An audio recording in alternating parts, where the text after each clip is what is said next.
Good morning guys. Hello guys. Ayan. Welcome back sa YouTube channel namin ni Pabits. Maulan na umaga at saka malamig na malamig talaga yung simoy ng hangin. So yan, nandito po tayo sa natin sa stock room. Tapos ayan, tulog pa si Kreslin. Wala pa may umangon kasi yung ulan guys is magdamag. Walang electric fan kasi yun nga, malamig. Kasi yan, hindi ko pa naman linigpit yung higaan ko. Pumasok lang po tayo dito sa tindahan kasi malamig yung yung hangin doon, tapos pumapasok yung ulan kasi kanina medyo maulan yung malakas yung ulan. So masasabi ko talaga na nakakabilib yung pag-asa pag sinabing may padating na bagyo or low pressure sa araw na yun is magkakatotoo. Ngayon po is araw na Biyernes, so automatic walang klase na naman si Sia. Kahapon lang po siya pumasok, so ngayon wala na namang klase. Tapos timing lang po yung yung sinulog, kasi yung sinulog sa Cebu City is January 18. Na ngayon 16. Maulan yung sinulog nila. So ayan, timing lang po yung harapan kahapon. Nilinisan ko, kinuha ko yung mga bunga-bunga ng mga niyog na maliliit. So ngayon naman is ayan, may tubig po. Stipot lang po kami na naman sa loob ng bahay dahil matubig yung labas at saka maputik.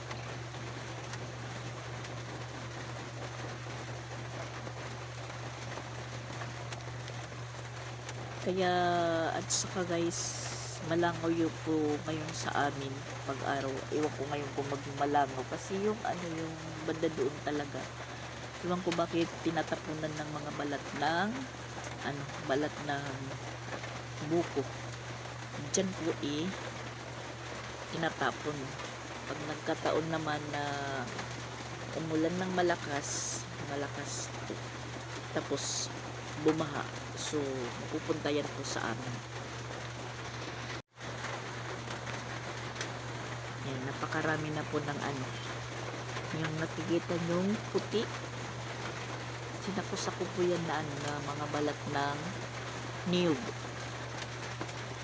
Napakarami na po hanggang doon. Tinatapunan, kaya malangaw po kami. Pag araw malangaw, maraming langaw. Iwan ko dyan sa may-ari ng lupa dyan na pinapatapunan ng or ginagamit nila. Hindi ko lang alam kung anong purpose po ng pagtatapon ng dyan, ng balat ng niyog. Dyan po tinatapon. Yan, matubig po yung labas namin. Matubig. Timing lang po na nalinisan ko kahapon. Kinuha ko yung mga putot, yung maliliit na bunga ng niyog, tapos yung mga inat-ngat ng daga kasi masagwa tingnan. So ngayon, timing naman umulan, magdamag lang po yung ulan guys, magdamag kasi nga si Ada is nandito sa Pinas.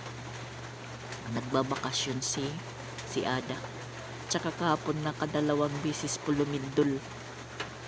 Sign na po yan na merong bagyong parating. Pero yun nga, sabi nga ng newscaster or tagapag-asa na hindi naman daw delikado yung bagyo. Kasi bagyo lang. Ang lang daw dyan, mag-ingat dahil maulan. So yung paghahandaan, yung mga landslide, baha, kasi magkaiba daw yung bagyo sa typhoon. Pero para sa akin pareho na yun. Kaya ingat-ingat po sa lahat po ng lugar na apektado, lalong-lalo na doon sa Leyte. Kahapon signal number 1. Iwan ko ngayon kung ano na naman po yung ano doon, signal. Dito naman po sa Cebu, wala pa namang signal, pero ayan, naanuhan na namin si Ada, si Bagyong Ada. Nararamdaman. Yun nga, ulan. Magdamag na ulan. Lalong lumalakas yung ulan. Ayan, nagkape na naman po tayo. Ayan si Chrislyn, nagising na. Morning daw.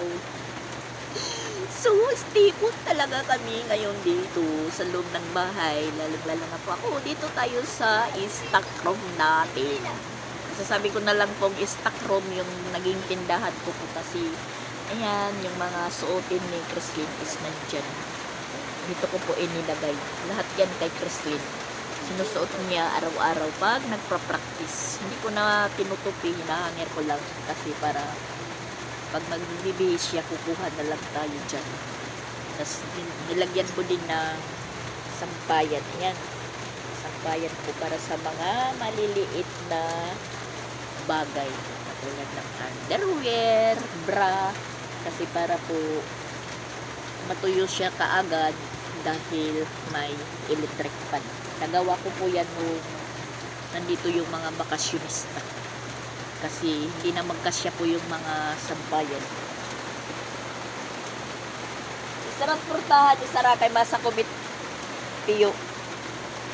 Kasi pag bukas yung pintuan, pumapasok yung ano, yung mga tuta. Tapos doon umiihi at saka dumudumi. Isarang portahan. Katatapos lang po natin maglinis dyan sa extension. Dyan po sa may ano ba yun? Sa may banda ulo. Dito. Kasi dyan po na maano sila Shaira. Hindi pa rin natututo. Hindi pa rin na minsan doon sila sa likod. Tapos dito sa isang likod. Minsan dyan talaga sila nakabalandra. Iwan ko lang na ano na po ako na ano na po ako sa kadidisiplina, nag-surrender, kaya tiyaga-tiyaga na lang na maglinis kada umaga, linis hindi naman natin yan iiwasan or mapipigilan kasi pag tinatawag na sila ng kalikasan, kahit saan na lang po sila pumungko.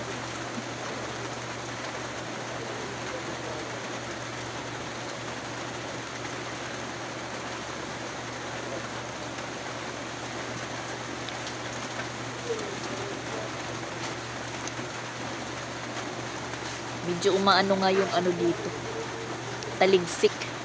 Kasi yung ano dyan, trapal na hulugan ng bunga, medyo bumaba, tas napunit po yung gitna. Kasi matagal na po yan na trapal.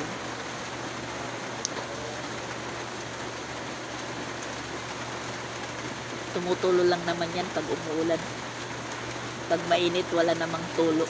At saka naman naisipan na papalitan pag umuulan. Kung hindi umuulan, ayan, okay lang.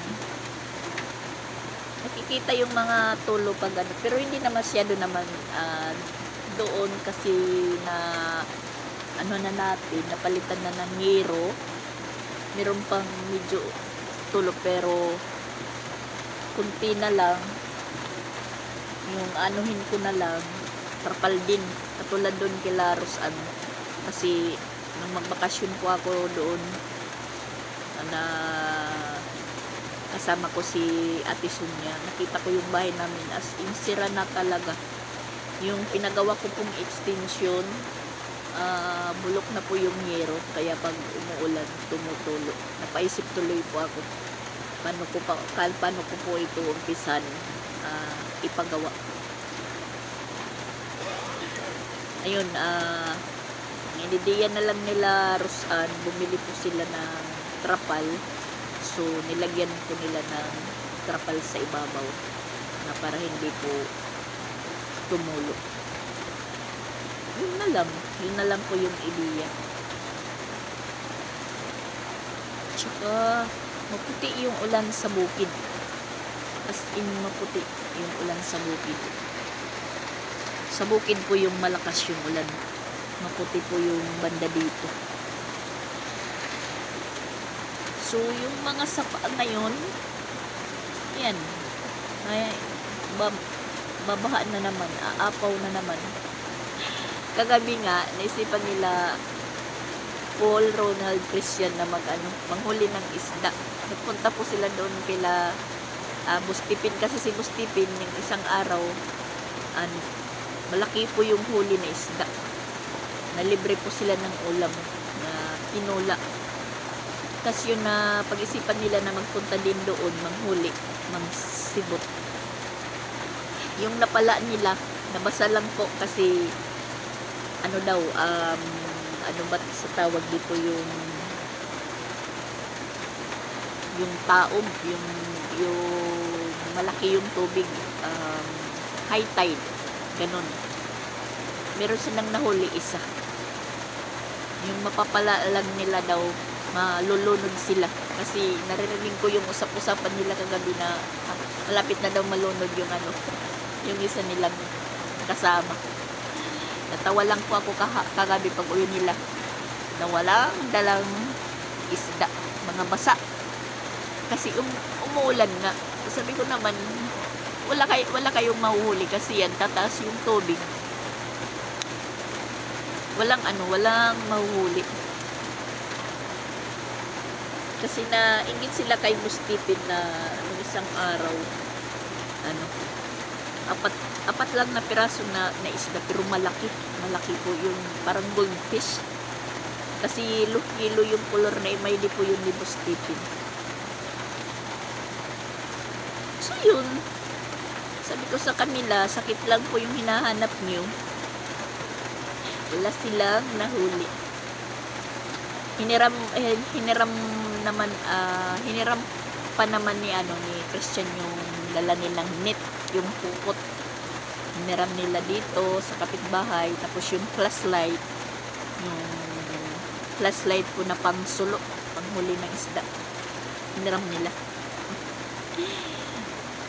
Ang ending, wala silang huli. Kaya ngayon, maghihintay po kami ng maglalako ng tamban tuloy. Pero madalang na lang po yung dito ng merong pong maglako ng tamban tuloy. Kasi napakamahal po yung isda. Hindi katulad noon na halos araw-araw po may naglalako ng tamban tuloy. Nakakabili ka minsan ng 60 ang kilo. Pag medyo malaki, 80.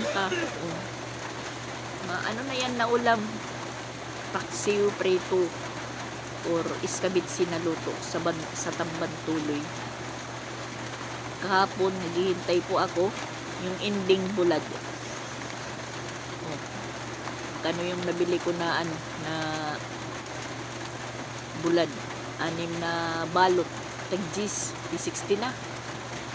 Pag 5 pirasong maliit lang dito sa ko, sa tamuyingking. Pero okay na yun, importante may ulam. Kasi si tatay yung nagpupunta dito, yung namin sukian na naglalako, yung nadadala niya po dito na isda, is mahal na yung kilo, tag 300 na higit, 320, 340. Inuutang ko yung kalahati.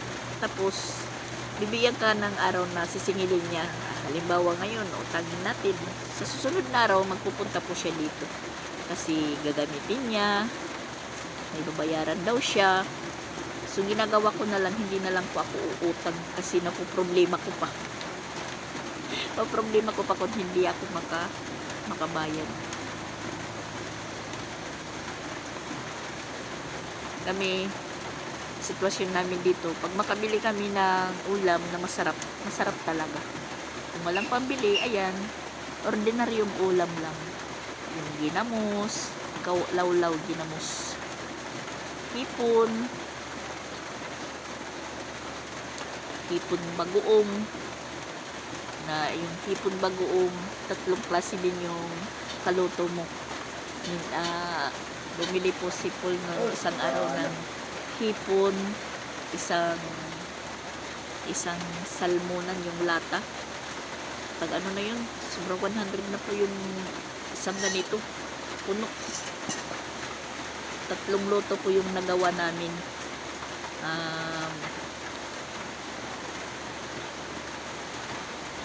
Prito, itlog na prinito na linagyan ng hipon, tapos ginata na hipon. Masarap yung ginata na hipon, yung hipon bagoong.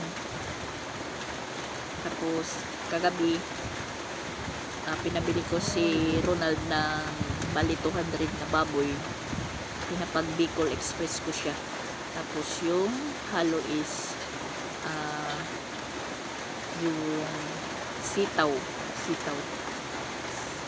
sauce. Walang natira guys, ubos. Pag type yung ulam, talagang walang matira yan. Tapos makakapagsaing pa ulit. Timing naman na binigyan ko ako ng niyog ni Madam Rose, 5 piraso. Ayun, nakapaggata po kami, nakapag Bicol Express. Yan, lalong lumalakas yung ulan guys. Wala tayong magagawa nito. Talagang magmumuni-muni tayo sa loob ng bahay. At wala naman tayong labahin. Tsaka yung nilaban ko kahapon nandun sa likod, nakalugar. Sana hindi humangin ng malakas kasi magkakandahulog yun. Tiyak sa tubig mapupunta. Kasi hanggang sa likod yung tubig. Ayan, tubig na guys. Hanggang doon na yung tubig. Ayan po yung sinasabi ko na napunit yung agoy, ngayon to na bibi.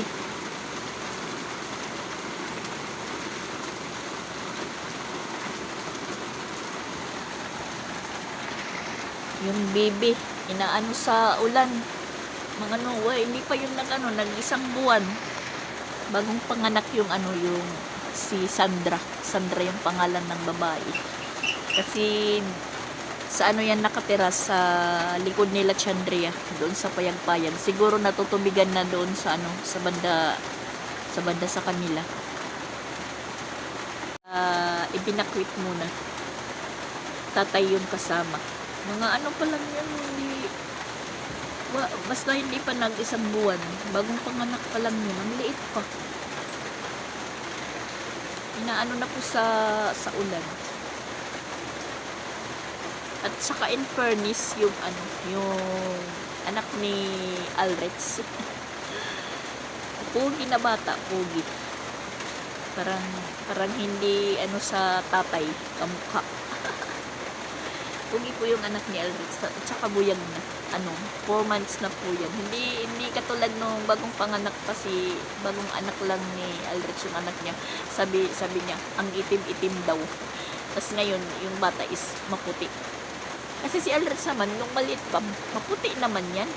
Maputi naman yan si Alretz. Ngayon lang yan nag-itim na nandito sa Cebu kasi layas ng layas, lalo na nagbibinta sila ng puto kasi naggagawa si Alretz ng puto. Umitim si Alretz. Maputi yan si Alretz nung maliit pa. Nag-aral pa, mga elementary na puti. Yan si Alretz. Yan sa mama niya na maputi. So, ang buti na lang yung anak niya is maputi na ngayon. Hindi na maitim. As in, maitim. Hindi katulad si Ronald. Natatawa talaga ako kay Ronald. Pero pag hindi umaalis-alis si Ronald, medyo lumiliwanag po yung balat. Kasi pinanganak ko po yan na maitim talaga. Parang nagmana po siya sa kanyang angkol sa kapatid, sa anak ng kapatid ni Papa Bits na may anak sila na tinawag na Nugnog. Pero okay lang naman yung pagkaitim ni Nunax. Bagay lang naman sa kanya. Kaya si Duday, wag na lang natin asahan na maputi talaga siya. Morena. Ako noon, maitim din naman po ako noon. Dahil sa rejuvenating, sa Kojic, ayun, lumiwanag po yung ano natin, aura. Salamat po, Dok. Salamat, Dok. Barat, mga So, ayan guys, tingnan nyo, lalong lumakas po yung ulan. Bahak na dish.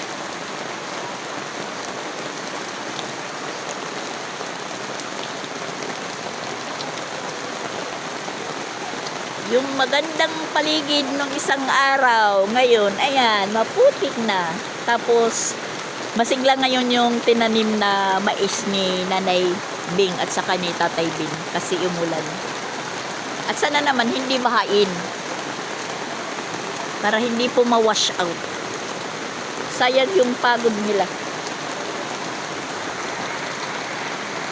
Lumubog na yung inano ni Paul. Pinakpan na mga putik. Nilagyan ng bato. Yan, tingnan nyo sa bukid. Maputi po yung ulan. Hindi ko lang masum yung yung camera ko. Hindi ko masum.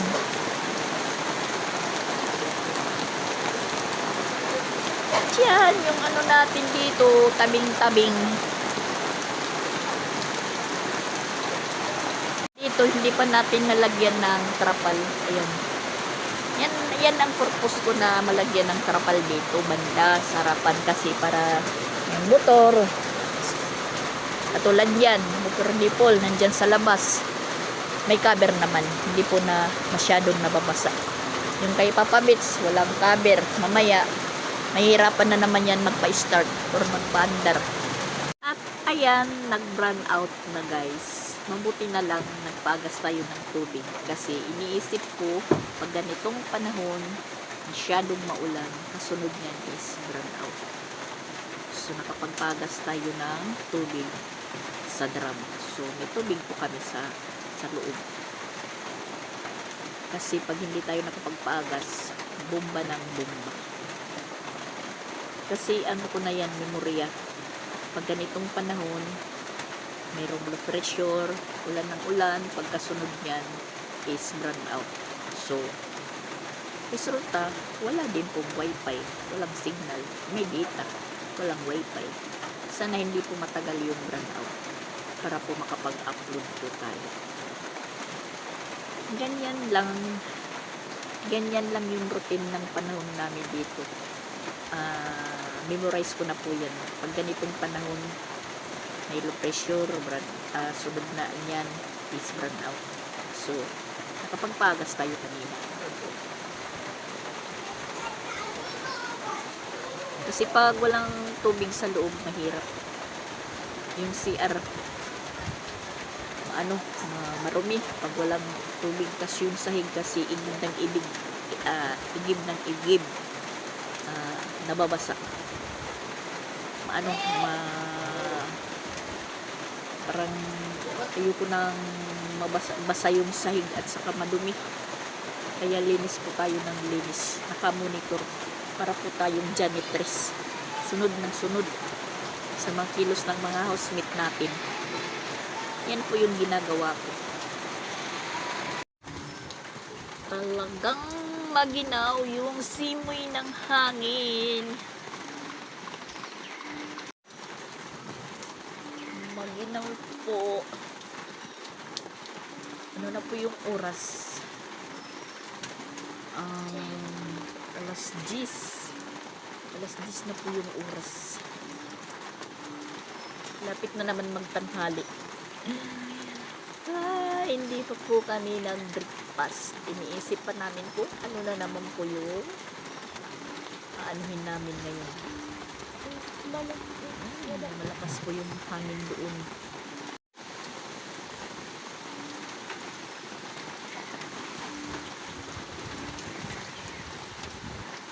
Medyo na yung ulan. Bagyong Ada, signal number 2 na pala. Sana ganito lang. Hindi malakas yung hangin. Ganito lang yung ulan, bubugso-bugso. At sana naman hindi na talaga umulan. Kasi kawawa yung mga apektado sa baha. Lalong-lalo na ngayon doon sa Tacloban. Baha na naman. Binabaha na po yung downtown namin doon. Yung city, pinaka-city. As in, binabaha talaga. Binabaha na. Madali na lang po siyang bahain. Yung mga lugar na hindi binabaha na ngayon. Kasi nga sa mga ginagawang mga gusali or yung mga basta maraming ginagawa na hindi natutuloy or nababarado. Yun po yung nagiging dahilan po ng pagbaha. Na yung tubig is hindi na po dumadaan sa sa drainage, ganun. As in, umaapaw na po siya. Kasi may part po na nasasaraduhan. So, ang nangyayari po, yun, baha talaga. Kasi may nakausap po kami na pagawad doon. Binabaha na naman. Katulad doon sa may part sa may Manlurik, mayroon pong ginagawang kalsada papuntang Marasbaras siguro yun or Pawin. So, na-stop. May hukay po. Tapos, doon po naiipon yung tubig. Tapos, so, pag ganito umuulan, tuloy-tuloy na ulan, umaapaw. So, ayun. Nagkakaintinding sipo na bahain yung isang lugar na di binabaha. Yun po, yung may mga project po na hindi po tinatapos. Yun po nagkukos ng mga baha-baha. Yung mga iwan ko dyan, mahirap na pong magsalita dahil hindi natin alam yung mga details kung bakit nagkaganoon. Kaya yun lang, nagsasakripisyo po yung mga tao sa mga ganyang sitwasyon, mga project na hindi tinatapos. Nagkakaroon ng baha, landslide. Wala tayong magagawa dyan. Wala, talagang hindi titigil yung ulan. Sigurado po buong hapon po ito na ulan. At ayun, alas 11 na po yung oras. Inutusan ko si Paul na lang yun. Inutusan ko dahil may ringkot po siya. Pinabili ko po siya ng isdang bangus. Sabi ko, magtula tayo dahil napaka-ginaw po. Tapos sabi ko sa kanya, kung merong tulingan doon na isda, bili ka na lang ng 1 kilo din para mamayang gabi na hindi na po kami maglabas-labas. Kasi ayan, patuloy pa rin yung ulan. Tumitigil, humihina, tapos medyo tumitigil, tapos ayan, ulan na naman. Tapos may kasama na pong hangin. So, super lamig.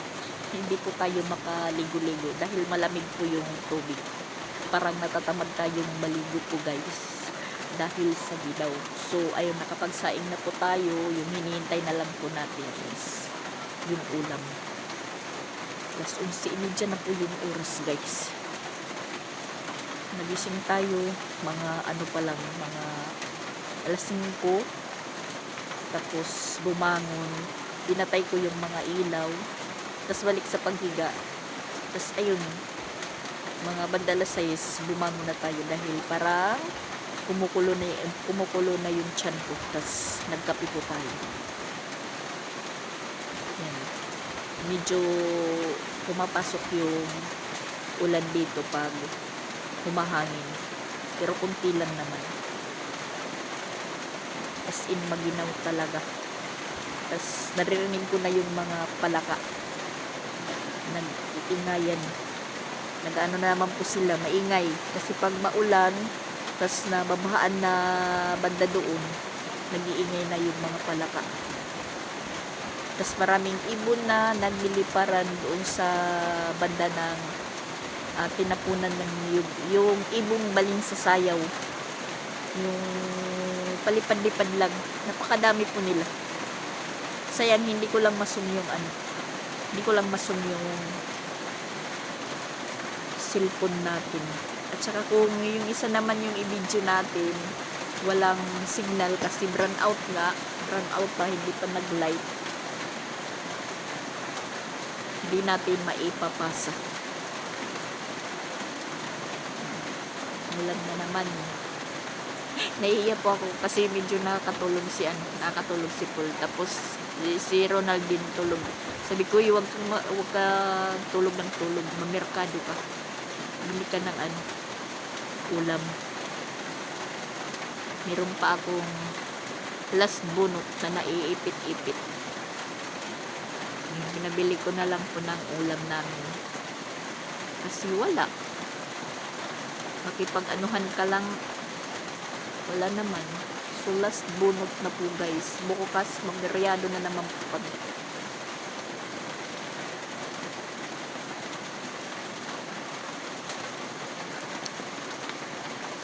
Hindi mabuti yung pasok ng New Year. Hindi mabuti. Buhay naman sa kawalan. Maraming ibon doon. Yung tinatawag na ibon na baling sa sayaw, sa waray baling sa sayaw, kung sinong taga-waray dyan. Tapos yung Bisaya na nakakilala ng ibon na yung palagi lang lipad ng lipad, kaya tinawag sa waray na baling sa sayaw. Is nandoon po sa doon sa banda po sa pinagtapunan ng balat ng buko. Marami po sila. Sige lang silang sige lang silang lipad ng lipad. Hindi ko talaga masum. Ay, ayan, nasusum na. Minsan nasusum. Wala, hindi kaya.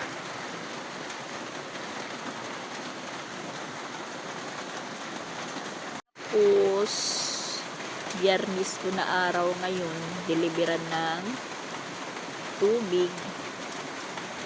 So, ayan. Bibili na naman tayo ng tubig. Pero apat lang ka container. Bali 100. Wala yung sinulog. Bibapit Senior is maulan. Maulan po. Sabado na bukas, yung araw ng sinulog is Linggo. Siguro baka wala ng ulan. Pero hindi naman po tayo makapunta doon sa city kasi napakaraming tao. Viva Fit Senior. At lalong lumakas na naman yung ulan. Wala pa si Paul, medyo nagtagal. As in, tubig na po yung labas namin. Yung hinanger ko dyan sa likod, ayan, sana hindi malaglag. Oh my gosh!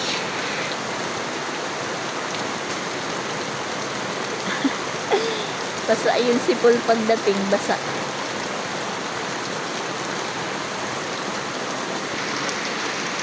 May mga bata na liligo, gusto yung ulan.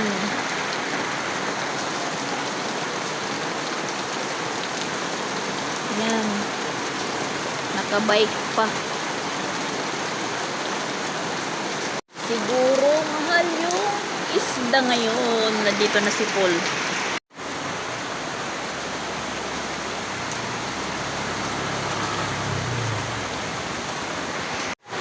yung nabili ni Paul?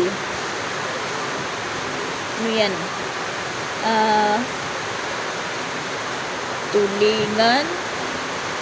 Madilim kasi, madilim. Tulingan, tapos bangus. Para alit lutoon. Bangus. Tulingan para mamayang gabi. Aadubuhin. Kaya pala kami brown out dito. Kasi meron pong tumba na na niyog. Napunta po sa linya ng Sibico. Kaya yun po nag-cause yung brown out dito. Pero nire-repair naman daw kasi sabi ni Paul sa labas meron daw may light doon sa Katmon, merong light. Yung banda lang dito sa amin sugod, yun apektado po yung sa Lubo San Jose dito yan banda sa sa may Sunok. So yan, rini-repair na po ng Sibico. Siguro maayos naman, hindi naman po hanggang maghapon po yung brown out.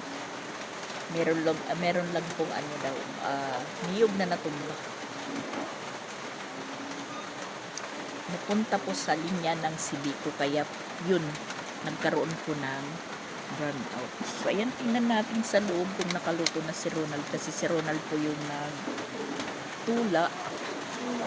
Alam namin, bangus na tinula para sa malamig na panahon at saka maulan. Pasensya lang po kayo dahil walang damit si Ronald. Masanay na po kayo na hindi sila pala damit, pero marami pa rin labahan. Papabits natin guys, tingnan nyo. Ganyan lang siya dyan sa hideout niya. Nakaano po siya.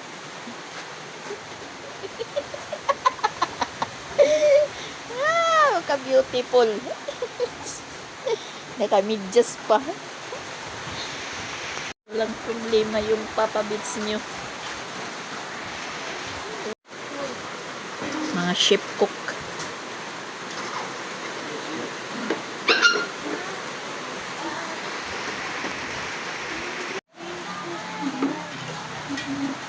Pamahaw pa ni Unto.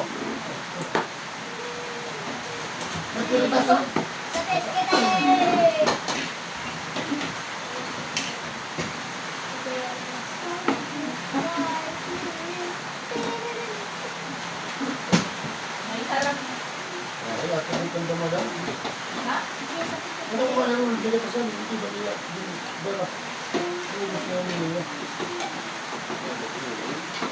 Tumutulo. Sila. Tunda.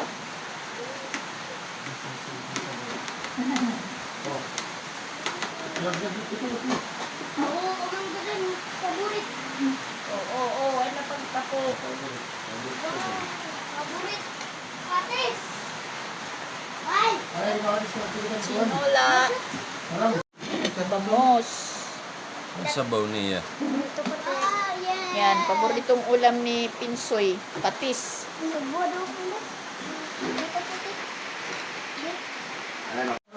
Mukbang na guys, mukbang, magutom na.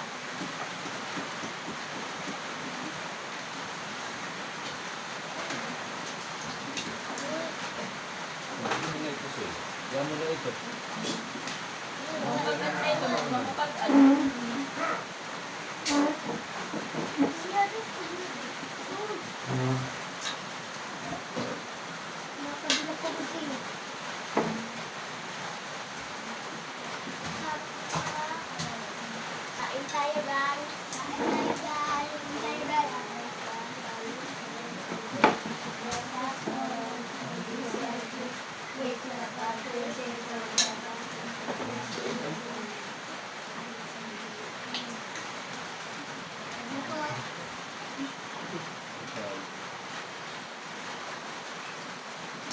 Ulo yung sa akin, ulo.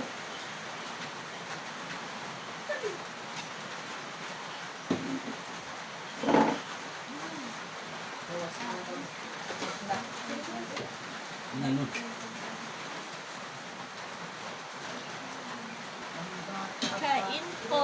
Ayan, ulo yung sa atin. Kain po kayo, guys.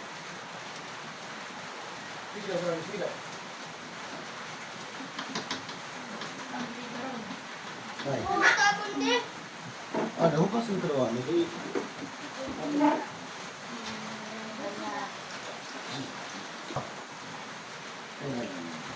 Yung alabig. Yung alabig. Madala. Ito. Isa ka din eh. Kaagawan sa sili. Hindi ito na dahil. Payog. Ha? Payog. Wala. Wala kang buo ba? Wala tayo. Brownie? Ano?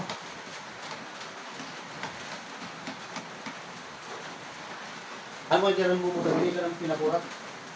Ano kong flowers dyan? Amo tira tanom yan ano. Hindi ka ng pipino.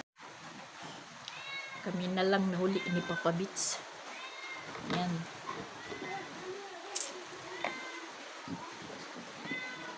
Sarap ng tinula na may sili.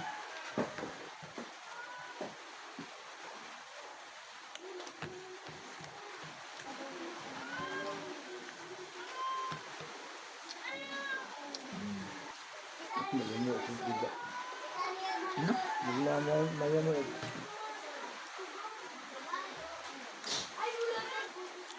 Maingay si pusa.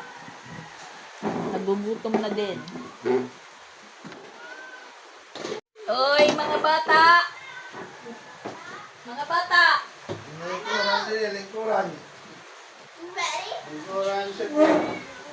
Tawagran, nagtawagran mga bata. Ano, nakahalo nga di? Bebeya. Dad. Ha? Wala yung mga bata.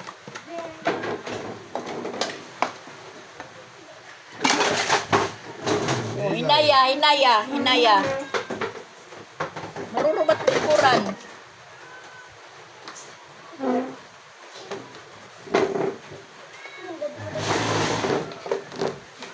Bukat na din.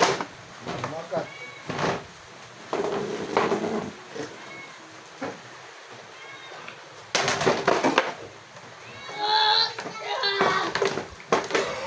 Sabay-sabayin. Usagad na na. Ay, Kumain ng cellphone. Tumbler.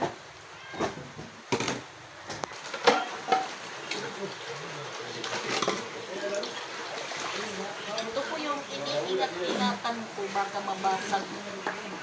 Yan. Yung ano ni Jim. Makaon. Kaya tayo po yung naghuhugas. Hindi naman ibig sabihin na hindi marunong manghugas. Sila. So, ako lang. Mas kampante ko ako na ako po yung naghuhugas. Yan, bakat na bakat po yung ano natin. Yung magligo namin sa aroma. Banda dito itim. Kasi mainit sa time na yun. Wala tayong rust guard.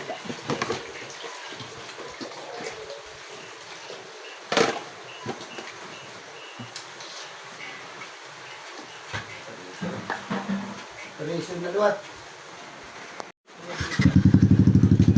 Manghuhuli na naman sila ng isda. Yan. Oo,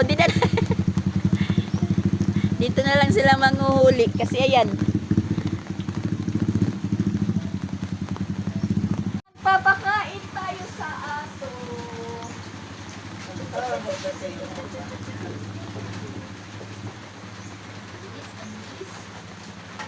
Kumain. Dami si Shera. Dami si Shera sa mga anak niya. Ano maninig?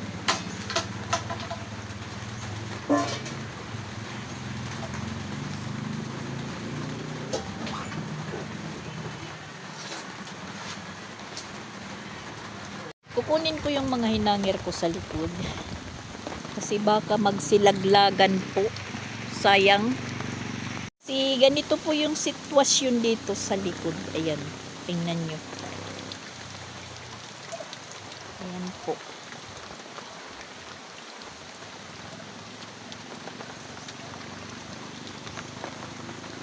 Kaya kukunin natin yung motor na tutubigan na. Si Shaira sumusunod talaga. Pasok! Dito na lang sa loob natin ilalagay para sigurado.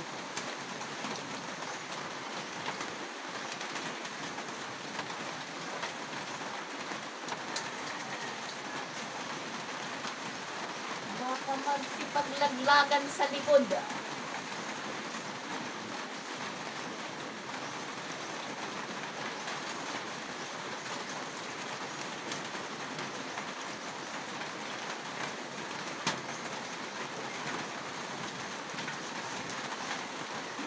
Sumasabit pa.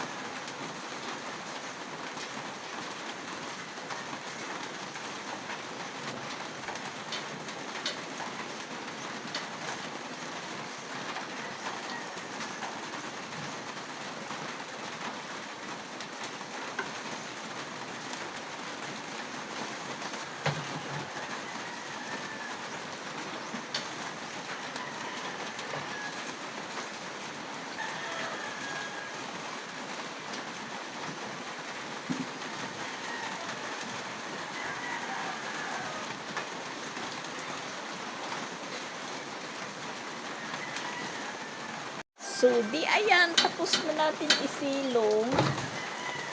Kahit yan magulan na magdamag pa, wala na tayong ikakabahala. Kasi nandito na sa loob yung mga sinampay natin. Basa yung payong.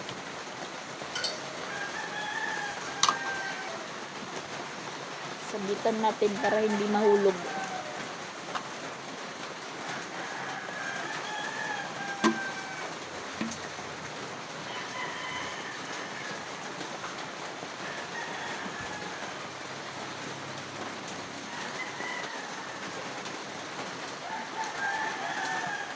At saka hindi pa rin nag-light, guys.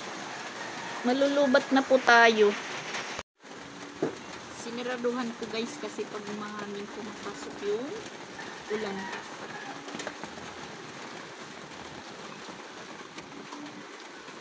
Pumapasok yung ulan.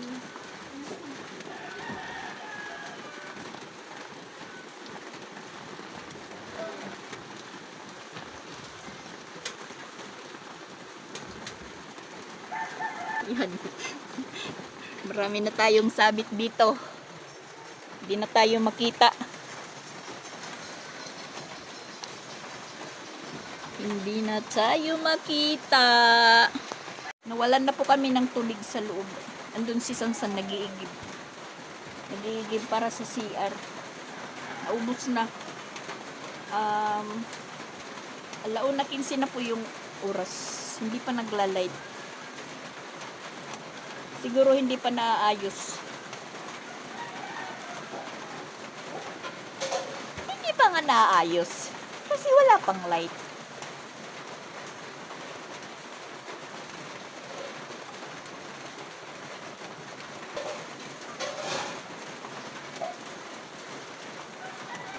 Nagliligpit tayo. Nagtutupi.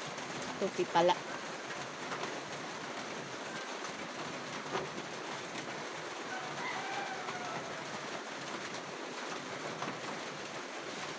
Tutupi ng mga damit.